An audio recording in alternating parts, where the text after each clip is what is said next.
आज मतदानामध्ये एक मोठा बदल दिसतोय। सकाळी 7 वाजताच मोठ्या रांगी आज मतदान केंद्रावर आहे।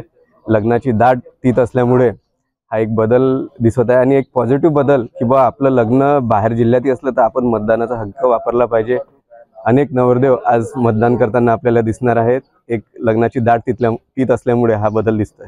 काय वाटते? एकंदरीत वातावरण बघून खूप पॉझिटिव्हिटी आहे। डेमोक्रेसी बद्दलही लोकांची पॉझिटिव्हिटी आणि डेव्हलपमेंटच्या दृष्टीनेच लोक मतदान करतात। नशीब हे मोठ्या मताधिक्याने मी विजयी होईल असा मला कॉन्फिडन्स आहे।